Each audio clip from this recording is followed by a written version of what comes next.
এটার মূল কারণই হচ্ছে তারা যেহেতু ভ্যাকসিন পায় নাই, তাদের সেই মিজেলসের এগেনস্টে তাদের প্রোটেকশনটা হয়নি। এই কারণেই তারা মিজেলসে আক্রান্ত হয়েছে। আমাদের এখানে টিকা আছে, টিকা অ্যাভেলেবেল।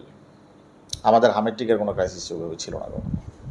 হামের যেই একটা যাচ্ছে, এটা যেন চিকিৎসাটা ভালো হয় এবং শুধু হাম না, পুরা বাংলাদেশের যত সরকারি মেডিকেল আছে, স্বাস্থ্য খাত যেন আরও উন্নত হয়। আমাদের এই পর্যন্ত আমরা সাসপেক্টেড হাম, যাতে আমরা সন্দেহজনক এরকম মনে করেছি, এরকম 69টা স্যাম্পল আমরা ঢাকায় পাঠিয়েছি। তার মধ্যে আমাদের 18টা পজিটিভ হয়েছে।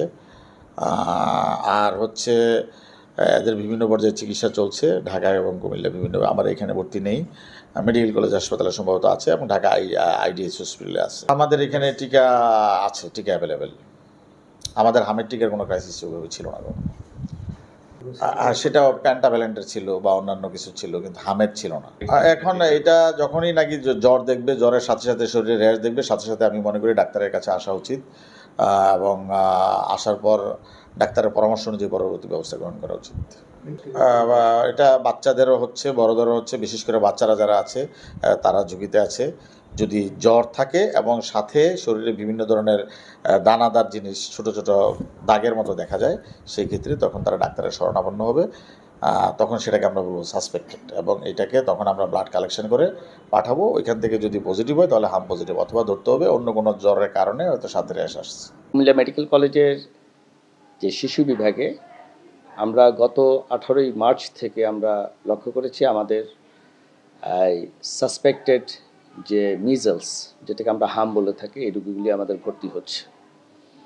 এবং গত 18 তারিখ থেকে শুরু করে গতকালকে পর্যন্ত 30 তারিখ পর্যন্ত আমাদের শিশু বিভাগে আপনার 27 জন রোগী ভর্তি হয়েছে।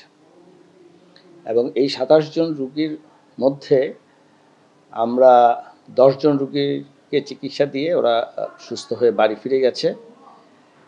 এবং বর্তমানে আমাদের ওয়ার্ডে 17 জন রোগী আছে। আমাদের এখানে যে রোগীগুলি ভর্তি হচ্ছে, আমি আপনাকে প্রথমে বলছি যে সাসপেক্টেড মিজেলসের কতগুলি লক্ষণ আছে।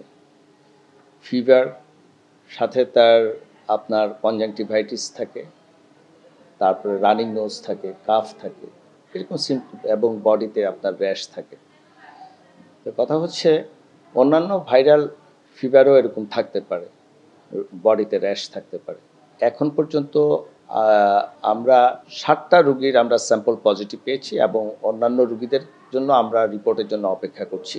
এদের সবারই দেখা গেছে যে হিস্ট্রি নিয়ে আমরা দেখেছি তাদের মিজেলসের যে ভ্যাকসিন, এই ভ্যাকসিন তাদেরকে দেওয়া হয়নি। তো এটা হচ্ছে, আমি একজন শিশু বিশেষজ্ঞ হিসাবে আমি এটাই বলবো যে এটার মূল কারণই হচ্ছে তারা যেহেতু ভ্যাকসিন পায় নাই, তাদের সেই মিজেলসের এগেনস্টে তাদের প্রোটেকশনটা হয়নি। এই কারণেই তারা মিজেলসে আক্রান্ত হয়েছে। আমি নতুন সরকারের কাছে চাইবো যেন এই যে হামের যেই একটা যাচ্ছে, এটা যেন চিকিৎসাটা ভালো হয় এবং শুধু হাম না, পুরা বাংলাদেশের যত সরকারি মেডিকেল আছে, স্বাস্থ্য খাত যেন আরও উন্নত হয়। কারণ আমরা যে স্বাস্থ্য খাত বাইরের দেশে দেখি সরকারিভাবে, এখানে আসলে আমরা চাইবই, প্রত্যেক সরকারের কাছে আমাদের এটাই চাওয়া যেন স্বাস্থ্য খাতটা তারা উন্নতি করে এবং সেবার মান নিশ্চিত করে।